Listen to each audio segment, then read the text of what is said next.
Subscribe करें और bell दबाएं ताकि कोई खबर रह न जाए।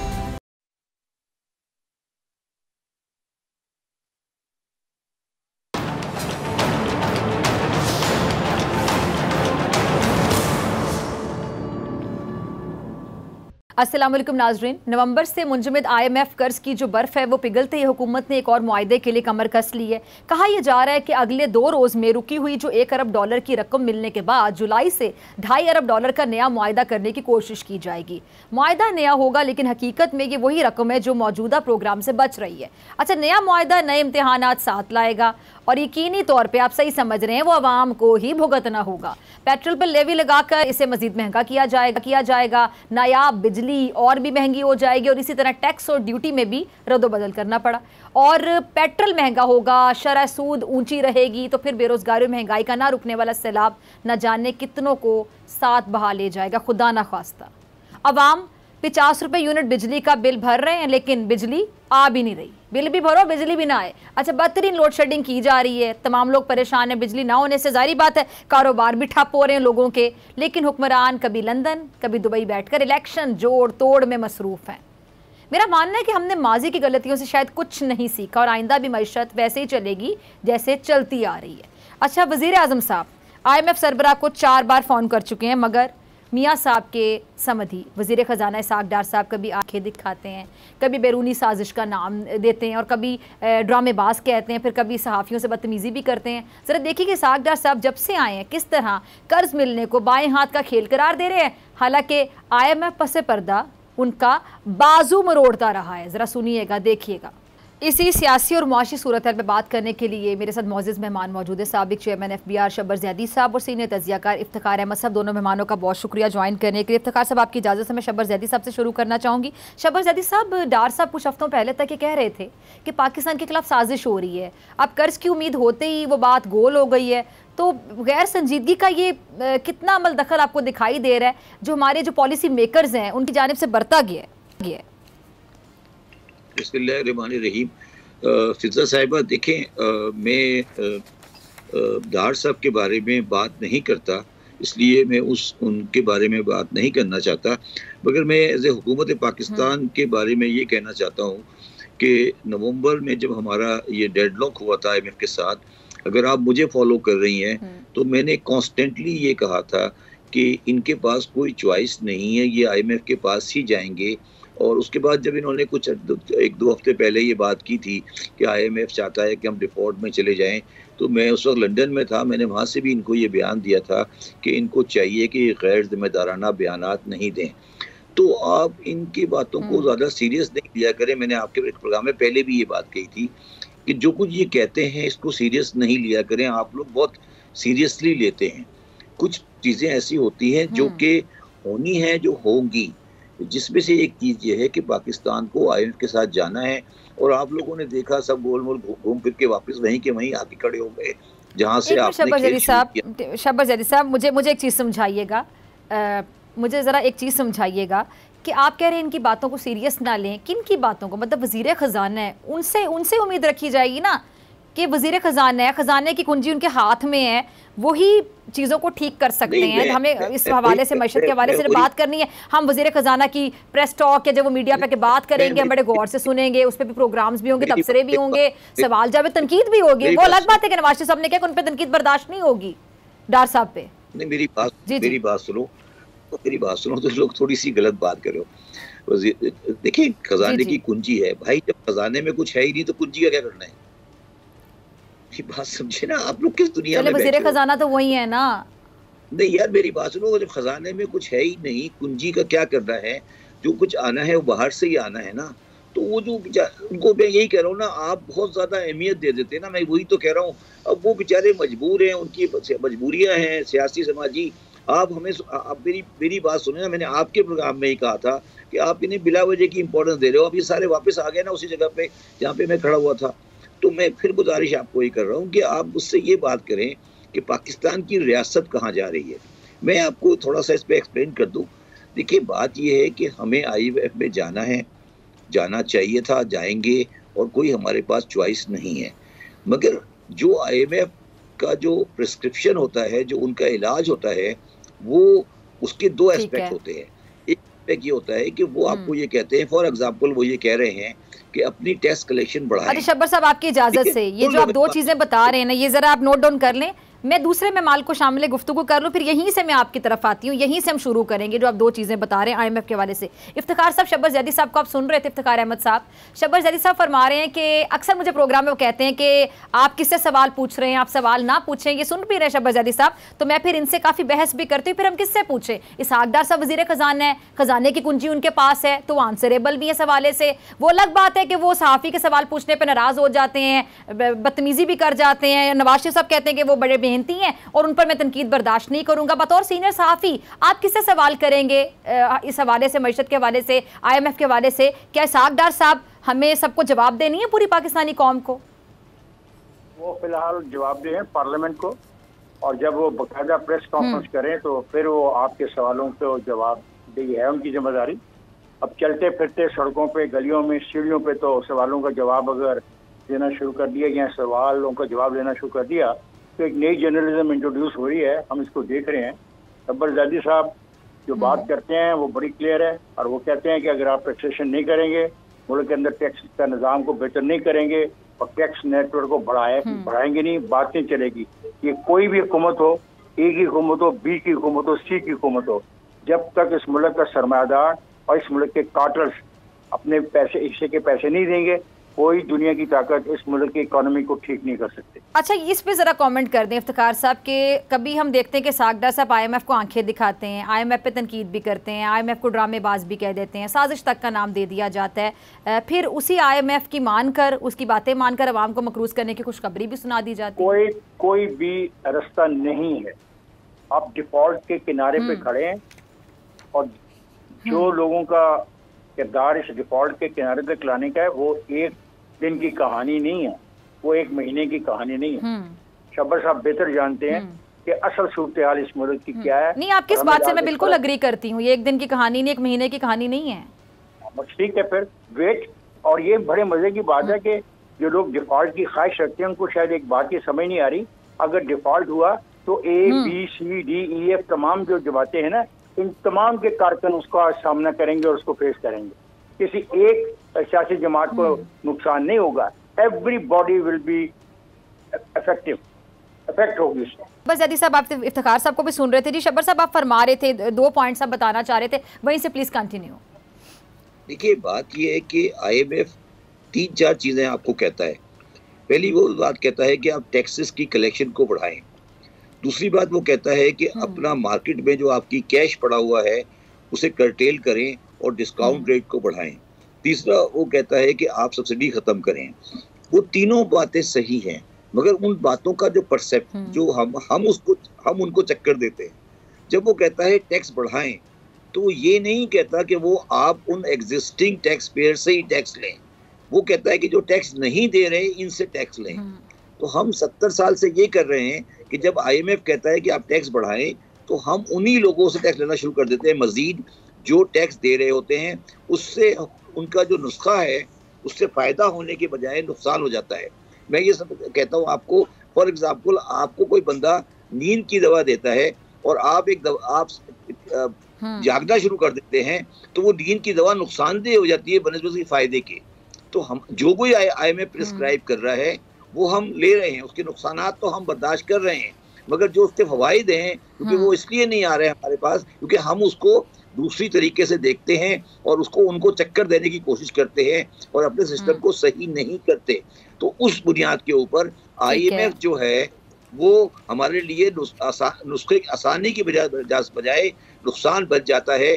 ये बात पाकिस्तानियों को समझ नहीं आ रही। जब IMF कहता है कि डिस्काउंट रेट बढ़ाएं, तो वो ये कह रहा है कि मार्केट में से कैश निकालें। तो अगर आपकी 80% इकोनॉमी कैश इकोनॉमी है, तो उस डिस्काउंट रेट बढ़ाने से नुकसान ज्यादा होता है बनिस्बत फायदे के। दूसरी बात, फिजा साहिबा, एक बात मेरी याद रखें कि ये जो आपने लफ्ज इस्तेमाल किया कि मुहिब्बे वतन, कोई मुहिब्बे वतन ये नहीं चाहेगा कि डिफॉल्ट हो। पहली बात तो ये इकोनॉमिक डिस्कशन में से मुहिब्बे वतन और गैर वतन निकाल दें। इसमें कोई बात मुहिब्बे वतन की नहीं है और कोई गैर मुहिब्बे वतन की नहीं है। जो पाकिस्तानी है हमें एज्यूम करना चाहिए कि सब मुहिब्बे वतन है, और अगर इस मुल्क में डिफॉल्ट होना है तो वो होना है। उसको कोई ताकत रोक नहीं सकेगी। और हमारी दुआएं और ये गैर भव्य वतन और भव्य वतन और पाकिस्तानी और ये सब चीजें बिला वजह की गुफ्तगुएं नहीं करें।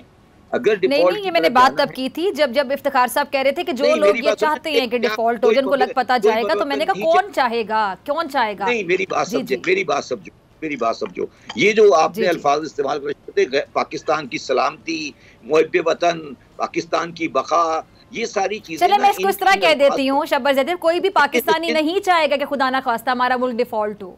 नहीं, खुदा को भी दरमियान में नहीं लाएं प्लीज, इस पे से खुदा को भी निकाल दें प्लीज, ठीक है ना। ये एक बड़ी मामूली सी दुनियावी बात है, इस पे अल्लाह ताला को दरमियान में नहीं लाएं, ठीक है। सीधी बात करें।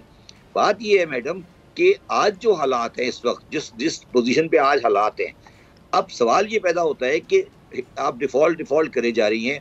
आप मुझे बताएं कि क्या नहीं, तो कौन लाया यहाँ तक हालात?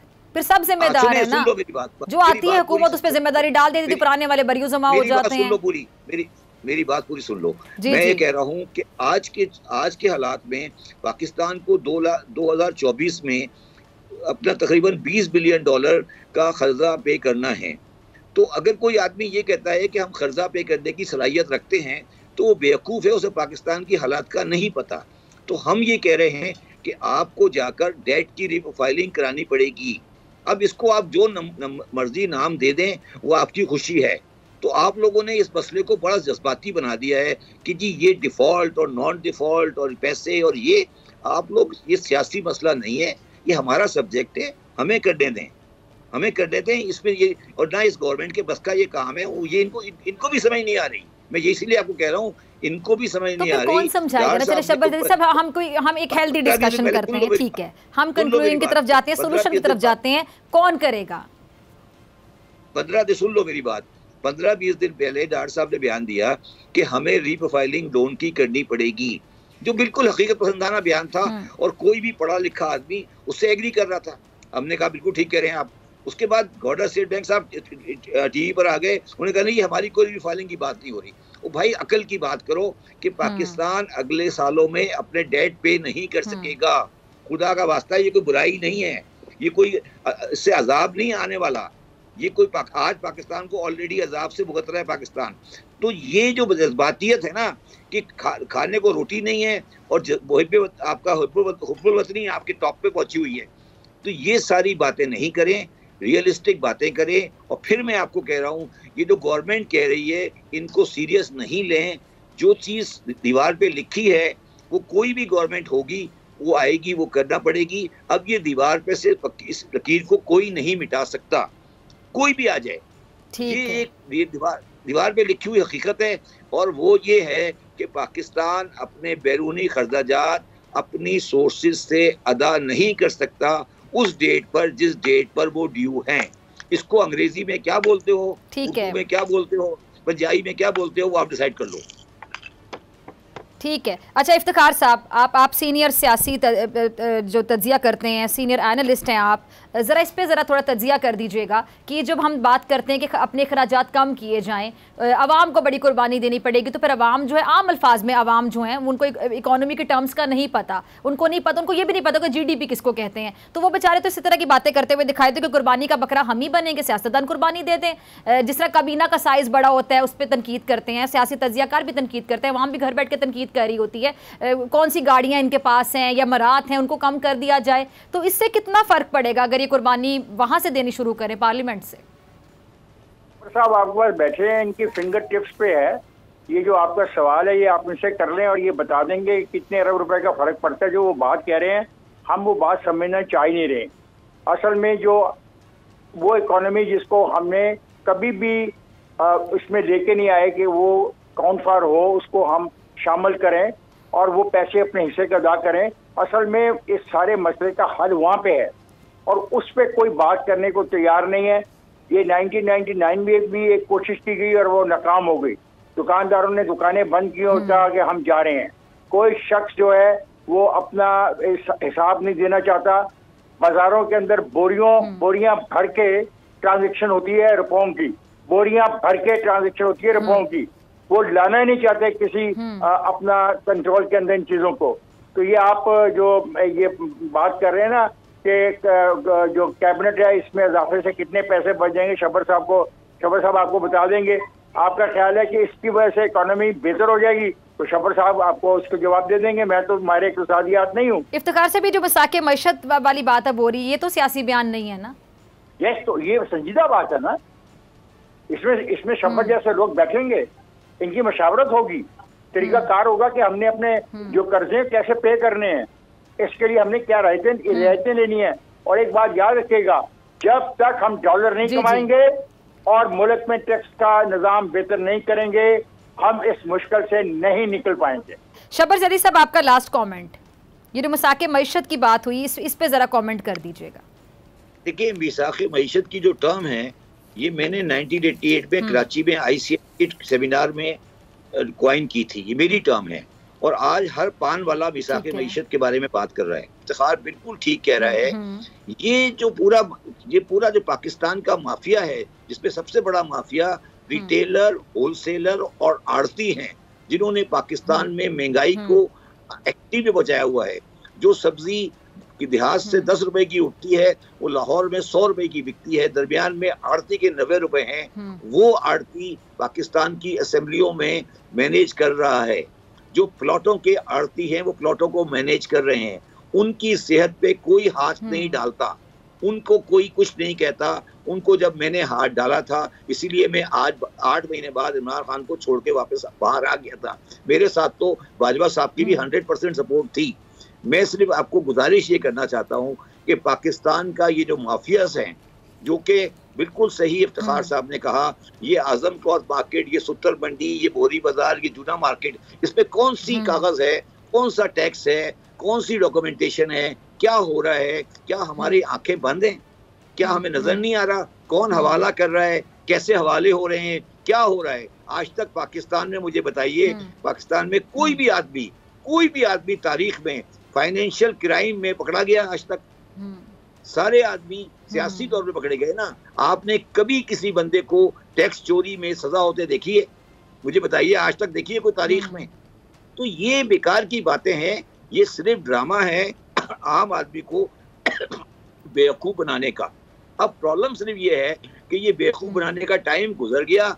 अब क्योंकि मुल्क कोलैप्स कर गया है, तो अब जरा थोड़ी परेशानी बढ़ गई है। अदरवाइज अभी भी उनके शौक वही है, मगर अब परेशानी इसलिए बढ़ गई है। इफ्तिखार बिल्कुल सही कह रहा है कि जो डॉलरों की रेल पेल होती थी, अपनी इज्जत, अपनी गैरत और अपने इलाके को बेचकर अब वो उसका बायर नहीं मिल रहा है, तो इसलिए अब जरा प्रॉब्लम हो रही है डॉलर के अंदर। तो इफ्तिखार बिल्कुल ठीक कह रहा है, जब तक आप डॉलर कमाना नहीं सीखेंगे, तो जब तक आप डॉलर खर्च नहीं कर सकते, तो ये मुल्क की बैलेंस शीट आउट है और आपको सही करनी है तो करनी है, नहीं तो फिर जो होगा वो सबको पता है। आप मुहब्बे वतन कह लें मुझे या गैर वतन, आपकी मर्जी है।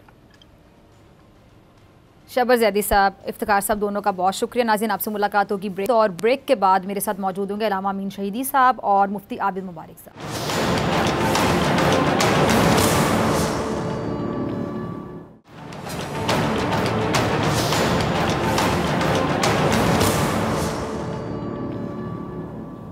वेलकम बैक नाजरीन। ज़िलहज हुर्मत वाले महीनों में से एक है और इसमें हज जैसी अजीम इबादत का फरीज़ा सर अंजाम दिया जाता है, कुर्बानी की जाती है। अच्छा, जो लफ्ज़ कुर्बानी है वो कुर्ब से निकला है, जिसके मायने हैं अल्लाह से नज़दीक होने के। इरशाद बारी ताला है, अल्लाह ताला तौबा करने और पाक साफ़ रहने वालों को दोस्त रखता है। लेकिन ना जाने इन दिनों हमारा जो निस्फ़ ईमान है वो कहाँ चला जाता है कि जानवर ज़बा करके हम खुद को बरीउज़्मा समझते हैं। ईद के बाद कई दिन तक आप देखते होंगे सड़कों पर, चौराहों पर, जगह जगह पर आलाइशों के ढेर होते हैं और हफ्तों उनसे उठने वाला जो ताफुन है वो फैला रहता है। लेकिन यहाँ तक कि जो ताफुन ज़दा फ़ज़ा है, वहाँ पे सांस लेना मुश्किल हो जाता है, लेकिन हमें महसूस नहीं होता कि ये सब कुछ हमारी वजह से हुआ है, हम जिम्मेदारी नहीं ले रहे। और हम लाखों रुपए कुर्बानी पे खर्च करते हैं, चंद रुपए सफाई पर खर्च क्यों नहीं कर पाते हैं? अच्छा, इससे मुतालिक एक मौलाना साहब ने बहुत अच्छी बात की कि उन्होंने ज़रा सुनिएगा और समझिएगा। अच्छा, ये मंज़र आपको किसी और इस्लामी मुल्क में दिखाई नहीं देगा। कुर्बानी की जगह मुकर्रर होती है, खून, गंदगी का नामो निशान तक नहीं नज़र आता वहाँ, और हिफ़्ज़ाने सेहत के उसूलों का बाकायदा ख्याल रखा जाता है, खून को फौरी ठिकाने लगाया जाता है। लेकिन हमारे यहाँ जो ऐसा नहीं होता है, क्या इसमें कसूर इंतज़ामिया का है या फिर हम सब भी उतने कसूरवार हैं जितनी इंतज़ामिया? अच्छा, इस पर आवाम का क्या कहना है? क्योंकि जब आवाम से पूछा गया कि जी महंगाई के इस दौर में लोगों के लिए खुद एहतमाम किया या फिर जो इज्तिमाई कुर्बानी उसको तरजीह दी, इस पर आवाम ने क्या कहा, ज़रा सुनिएगा। अभी लोग इसी शोशोपंज में ना कि अभी ले ले या ना ले ले, और रेट बहुत ज़्यादा चल रहे हैं। लोग पैसे डाल के तो इज्तिमाई कुर्बानी कर रहे हैं ना, अभी अकेला किसी का इतना वस नहीं है। महंगाई का दौर है, लोग अकेले भी नहीं कर सकते, तो इस वजह से वो इज्तिमाई करते हैं कि खर्चा इस पे कम आ जाए। पहले लोग एक एक जानवर लेते थे और अपने लिए वो ज़बह कर देते थे, अभी इज्तिमाई करते हैं इसलिए कि हर चीज़ महंगा है। मेरी इतनी हैसियत नहीं है मैं कुर्बानी कर सकूँ, मेरी इतनी हैसियत भी नहीं है कि मैं अपना हिस्सा डाल सकूँ। इज्तिमाई कुर्बानी की ज़्यादा तरजीह इसलिए दी है कि महंगाई की इस वक्त हमारी कंडीशन ऐसी है कि हम बकरा नहीं अफोर्ड कर पा रहे, तो मुश्किल से 10 लोगों की जगह 3 लोग जानवर लेकर आए। जी, तो आपने आवाम की राय जानी हमारे सेगमेंट बोल अवाम बोल में। मैं हमारे मौजूद मेहमान हमारे साथ मौजूद है अलामा अमीन शहीदी साहब, किसी तारुफ के मोहताज नहीं। अलामा साहब, बहुत शुक्रिया वक्त देने के लिए, ज्वाइन करने के लिए। आपके साथ जब भी हमने किसी भी मौजू पे प्रोग्राम किया अलामा साहब, बहुत कुछ सीखने का मौका मिला। तो अलामा साहब, ये हम देखते हैं कि जी कुर्बानी कर दी जाती है, महंगे से महंगा जानवर लेकर आते हैं और फिर कुर्बानी भी की जाती है। जो कसाई होता है, कसाब होता है, उसको भी मुंह मांगे दाम दिए जाते हैं, जितने भी वो पैसे मांगता है। लेकिन ये जो सड़कों पर लाइशें बिखरी हुई नज़र आती हैं, गंदगी फैला दी जाती है, दूसरों को यकीनी तौर पर तकलीफ दी जा रही होती है, उसकी जिम्मेदारी को कबूल नहीं कर रहा होता। क्यों हम इतने बेहिस हैं, इतने हम अनएथिकल हो गए कि हम रिस्पॉन्सिबिलिटी भी नहीं लेते हैं, खुद को बरीजुमा समझते हैं? क्या समझ आती है आपको? देखिए, मुश्किल हमारी माशरती और कल्चर की मुश्किल है, तहजीबी मुश्किल है। आज की जो हमारी नस्ल है, इनकी महज़ब अंदाज में तरबियत का फुक़दान इस चीज़ का बाइस बना है कि नफ्सा नफ्सी का आलम है। हर बंदा सिर्फ और सिर्फ अपने दायरे के इर्द गिर्द देखता है, सिर्फ उसी के अंदर रहकर सोचता है। ये नहीं सोचता कि उस दायरे से बाहर रहने वाले लोग, उन पर हमारी उस खुदगर्जी के नतीजे में क्या बीतती है। खुद कुर्बानी इस थिंकिंग और इस तसव्वुर की नफी का नाम है। लेकिन जब अमली तौर पर हम देखते हैं तो हमने कुर्बानी को एक रस्म समझ लिया कि चले भेड़ ले लिया, बकरा ले लिया, ऊँट ले लिया, बैल ले लिया या गाय ले ली और उसको ज़िबा कर दिया और ये हो गई कुर्बानी। जबकि दूसरे इंसानों को सुख पहुंचाने के लिए खुद दुख झेलना ये कुर्बानी है। दूसरे इंसानों की भूख मिटाने के लिए खुद भूखे रहना ये कुर्बानी है। दूसरे इंसानों को तकलीफ से निजात दिलाने के लिए खुद तकलीफ सहना ये कुर्बानी है। इस एतबार से अगर आप देखें तो कुर्बानी की ईद का मौका वो मौका होता है जब इंसान अपना पेट काटता है, दूसरों को खिलाता है, अपनी जमा पूंजी लाकर देकर उसके इवज एक बकरा खरीद कर या भेड़ खरीद कर या गाय खरीद कर उसका गोश्त मुस्तहिकीन तक पहुंचाता है। कुर्बानी का मतलब तो ये है कि गरीब गुरबा के काम आओ और दूसरों को उस मुश्किल से निकालो। वो लोग जो साल भर गोश्त नहीं खा सके, इस मौके पर उनके घरों में गोश्त पहुंचाओ। यतीमों के सर पर हाथ रखो, बेवाओं के सर पर हाथ रखो, जिनके घरों में दुख है उन दुखों का मुदावा करो और उनको सुख पहुंचाओ। लेकिन अगर उसकी ये करे कि अपने ही घर के बाहर गंदगी करे, घर के अंदर साफ रखे और बाहर उस गंदगी से गुजरने वाले को तअफ़्फ़ुन की वजह से गुजरते हुए अज़ियत हो रही हो, तो इससे बढ़कर कुर्बानी की नफी कैसे हो सकती है? ये खुद कुर्बानी की नफी की सबसे बड़ी अलामत है। तो कुर्बानी का मतलब यह है कि अपनी ख्वाहिशात, अपने तमायुलात, अपना मुनाफा, अपना फायदा एक तरफ रखकर दूसरों के सुख और दूसरों के फायदे के लिए सोचना, खुद भूखा रहना, दूसरे को खिलाना, खुद सफाई करना, दूसरों को सुख देना।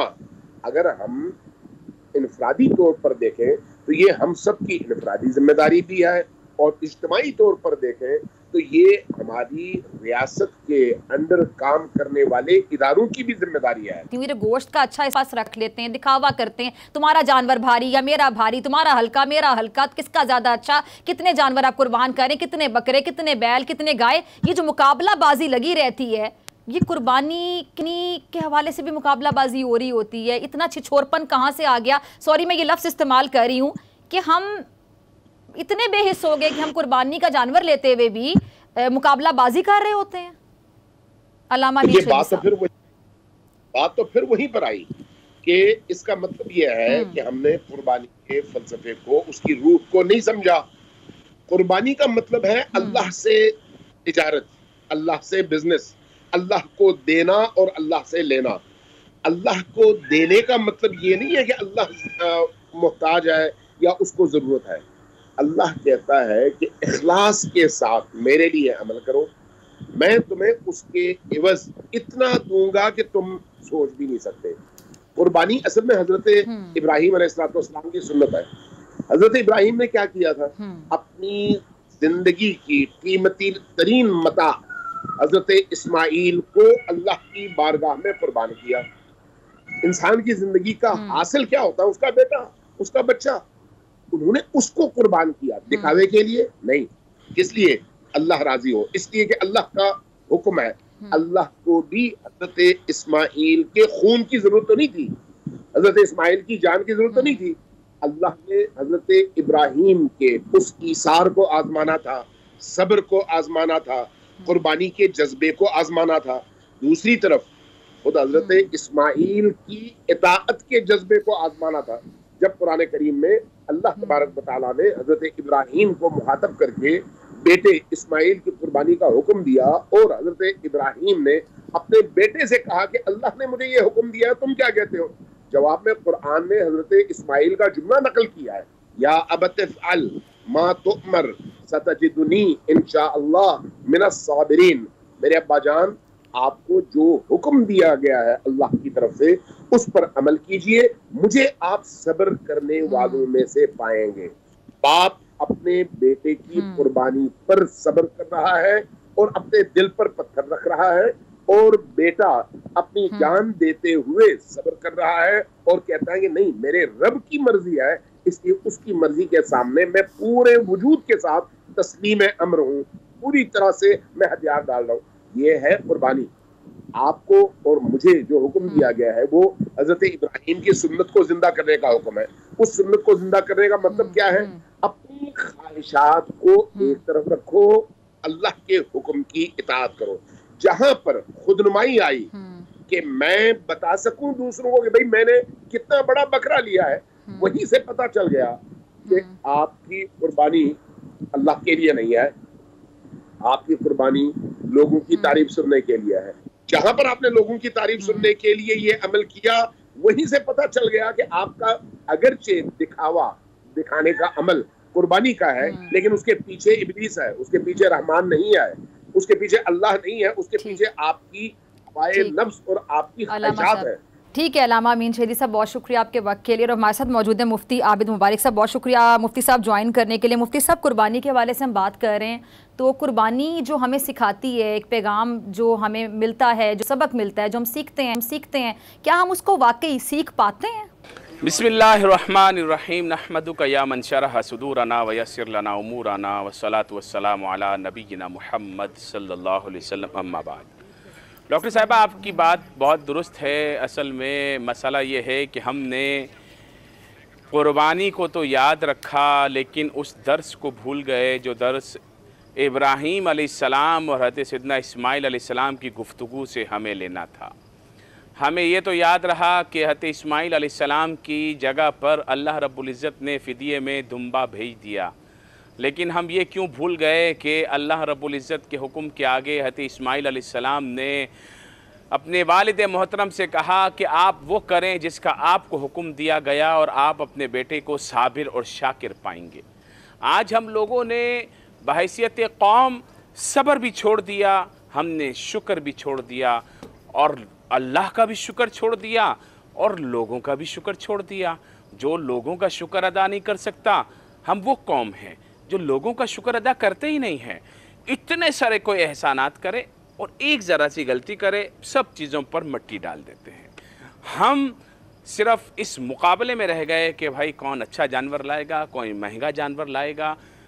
कुरान क्या कहता है? कुरान कहता है फसल्लि लिरब्बिका वन्हर। ए हबीब सल्लल्लाहु अलैहि वसल्लम, आप अपने रब की नमाज पढ़िए और अपने रब के हुजूर कुर्बानी पेश कीजिए।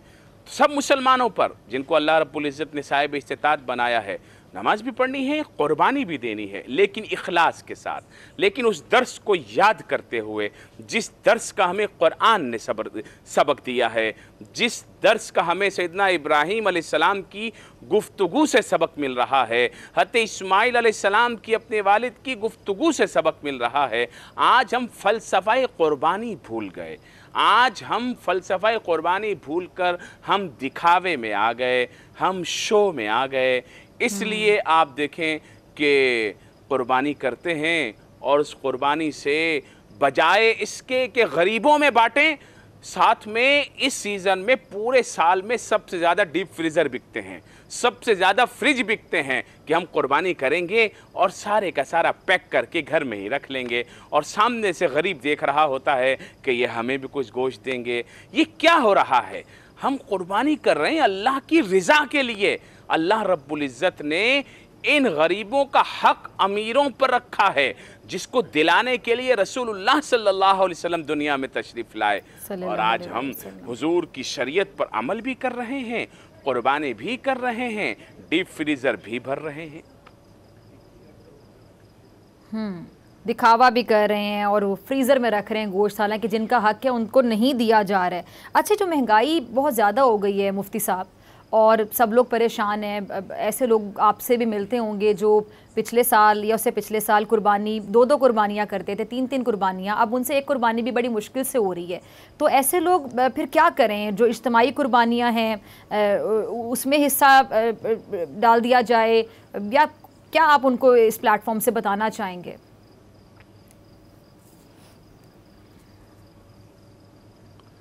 असल में डॉक्टर साहिबा, कुर्बानी तो हर उस शख्स पर है जो ख़ुद साहिब इस्तिताअत है। जिसकी इस्तिताअत है कुर्बानी करे, इस्तिताअत नहीं है तो कुर्बानी ना करे।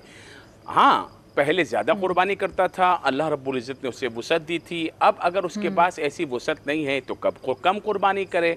लेकिन जो कुर्बानी लाजिम है वो हर बंदे पर एक कुर्बानी है। वो अल्लाह की रज़ा के लिए ज़्यादा कुर्बानियाँ करते हैं। कुछ लोग अम्बिया की तरफ से करते हैं, कुछ औलिया की तरफ से करते हैं, कुछ उम्मत मुहम्मदिया की तरफ से करते हैं, कुछ सहाबा और अहले बैत की तरफ से करते हैं। बड़े खुश नसीब लोग हैं।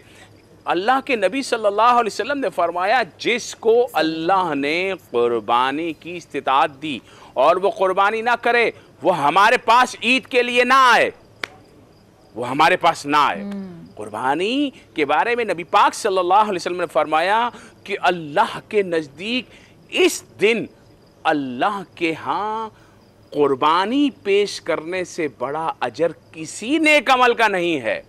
इसलिए हुजूर सय्यद आलम सल्लल्लाहु अलैहि वसल्लम ने हमेशा हर साल कुर्बानी की। अच्छा, लोग कहते हैं हम ज़कात नहीं दे सकते तो हम कुर्बानी क्या करें? मेरे आका करीम अलैहिस्सलातु वस्सलाम के पास कभी इतना माल जमा ना हुआ कि उन्होंने कभी ज़िंदगी में ज़कात दी हो, क्योंकि ज़कात उस शख्स पर है जो साहिब इस्तिताअत है, इसके पास 7.5 तोला सोना हो, 52.5 तोला चांदी हो।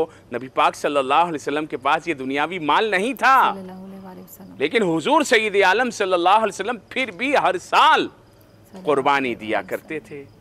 आज हम लोग 2-2 लाख का आईफोन, आज मैं मैसेज एक पढ़ रहा था, बड़ा प्यारा मुझे आया, मैं आपसे शेयर करता हूँ कि 2 लाख, 3 लाख, 4 लाख का मोबाइल लेते हैं, आईफोन लेते हैं, 14 प्रो मैक्स लेते हैं, और पता नहीं कौन कौन से मोबाइल नए नए आए हुए हैं। तो अंकल कहते हैं, ओ वेरी कांग्रेचुलेशन, माशाल्लाह, कब ट्रीट दे रहे हो? और वही बच्चा जब 50,000 रुपये का बकरा ले आए तो कह रहे हैं नॉनसेंस, ये क्या किया? इतने लोगों पड़ोस में भूखे हैं और तुम कुर्बानी कर रहे हो। देखो पड़ोस में उसको ज़रूरत है और तुम कुर्बानी कर रहे हो। मतलब ये एक नया फितना खड़ा हो गया है। कुर्बानी के खिलाफ बातें करना भी एक फैशन बन गया है। वो जब 2-3 लाख का मोबाइल लेता है, जब वो नई नई गाड़ियाँ बदली कर रहा होता है, उस वक्त सब बोलते हैं बहुत मुबारक हो, बहुत अच्छी बात है। वही जब कुर्बानी अच्छी अच्छी करता है तो बोलते हैं यार ये क्या कर रहे हो, ये कौन सा तरीका है, किसी गरीब की बेटी की शादी करा दो। गरीब की बेटी भी लोगों को रबीउल अव्वल में याद आती है या बकरा ईद पर याद आती है, ये बड़ा मसला है। तो ये जो फितना है डॉक्टर साहिबा, इसको भी रोकने की ज़रूरत है। ठीक है जी, बहुत शुक्रिया मुफ्ती आबिद मुबारक साहब आपके। इसी के साथ मुझे दीजिए इजाज़त, आपसे मुलाकात होगी इंशाल्लाह कल ईद शो में, सेम टाइम सेम चैनल। अगर ज़िंदगी ने वफ़ा की, दुआओं में याद रखिएगा, अपना बहुत ख्याल रखिएगा। अल्लाह ने के बाद।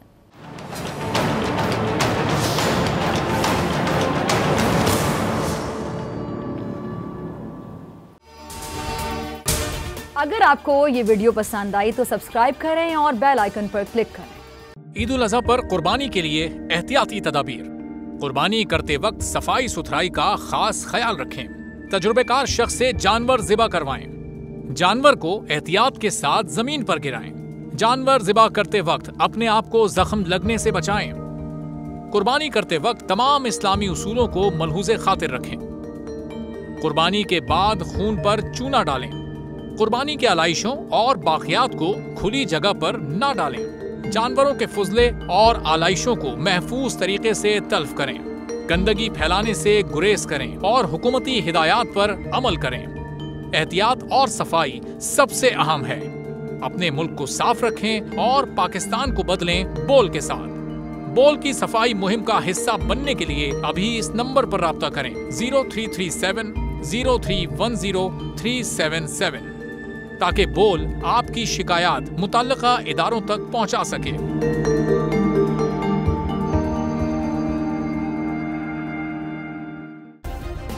सब्सक्राइब करें और बेल दबाएं ताकि कोई खबर रह न जाए।